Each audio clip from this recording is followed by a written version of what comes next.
I hope everyone's doing well. I am Mr. Ish. Thank you for joining me for this video. Anytime you have to do volume determinations and your main function is an inverse trigonometric function, it's going to be hard and challenging. Here we're looking at inverse sine or the arcsin and volume calculation involving it.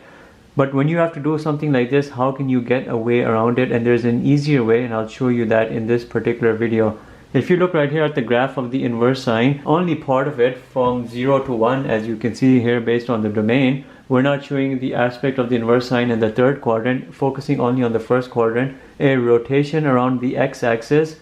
As you can see, x-axis rotation, y equals 0 and x equals 1. We're looking at a region of space that's basically all of this. When you rotate that region of space, you get this bell-shaped structure. It's a through and through solid. There's no empty space or vacant space in it. It's a through and through solid. Anyhow, this is what we have to determine the volume of. There's an easy way, there's a hard way. The hard way would be, if you look here at the cross-sectional slice, you know it's a circle, and you have a certain radius of the circle. Here's my center, which would be the x-axis going across, and you're looking up across and you're looking here at your radius. What would this radius be? It would be your function, your inverse sine function. And if you determine the area of this slice, it would be pi times your radius squared inverse sine, and then you're squaring it, and then you have to integrate this, and your integral would be like this.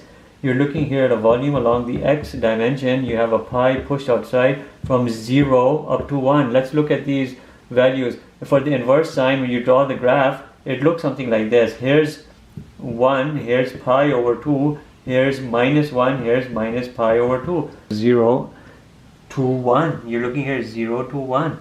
And then obviously you have this, your function, and dx. Integrating this is hard because your integrand is difficult. Even if you separate this into two separate individual inverse sine functions and you do integrating by parts, the whole task is very difficult. This right here would be the disk method of doing volume determination, and for inverse trigonometric functions it ends up being difficult.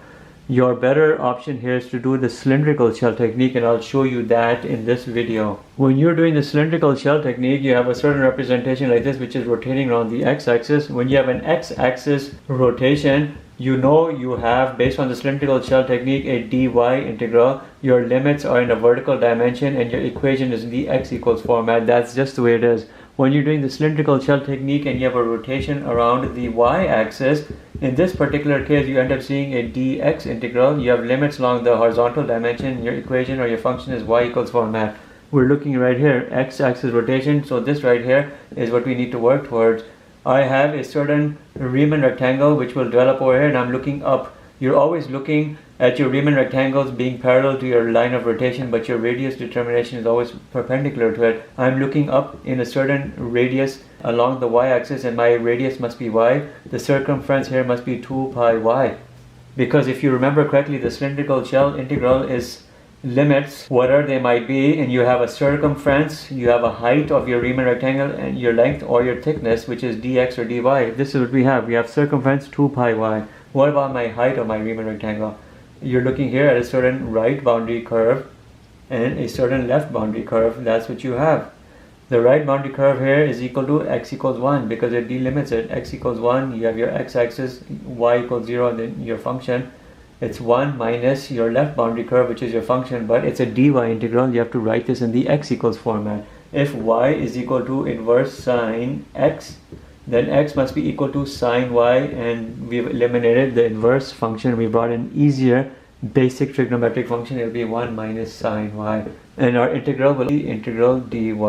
We have everything we need now to do the computation. What will our limits be? Since a dy integral, we're looking at vertical limits. We're going from 0 up to pi over 2. 0 to pi over 2 will be our limits. Your integral will be volume with respect to y, cylindrical shells, x-axis rotation brings in the y variables, and the dy integral.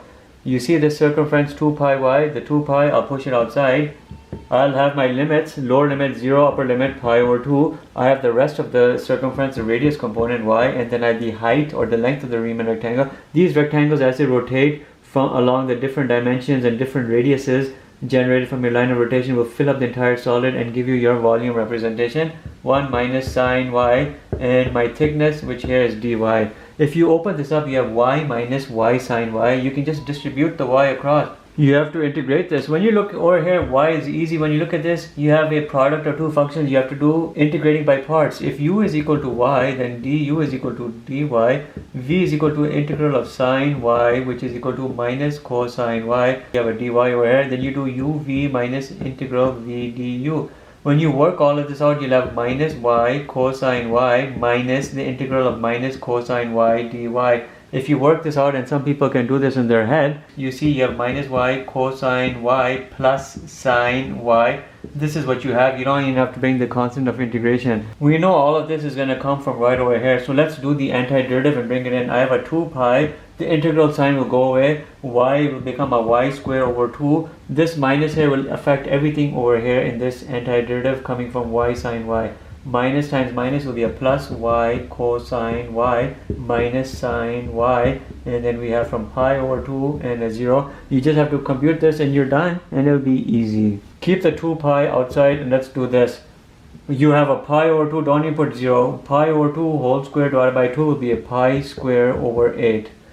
Now look right here, y cosine with a pi over 2, put pi over 2 and put 0 and do the difference. You'll have a pi over 2 times cosine of pi over 2, which is a 0, minus 0 times cosine of a 0 is a 1. This is just a 0 plus 0. And let's look at the minus sign. Why? That's not hard. You'll have a sine of pi over 2 minus sine of a 0. That'll be here a minus 1. You can bring in an exact value for your volume. Volume with respect to your y will be 2 pi parentheses pi square over 8 minus 1. This here is your exact volume of this bell shaped structure. It looks like a bell to me. It's not open on, it's not vacant on the inside, but it's a through and through solid, but from the external appearance it looks like a bell, and the volume is that. You can bring a calculator value. You can do pi square divided by 8 minus 1 times 2 times pi, and it'll be 1.468, which I'll say 1.47 units cubed. And that brings us now to the end. Here our basic challenge was the difficult antiderivative determination from a difficult integrand because of the inverse sign, but bringing in the cylindrical shells eliminates that, and we end up seeing the basic sine function come through, which is very easy to deal with. Thank you, have a good day.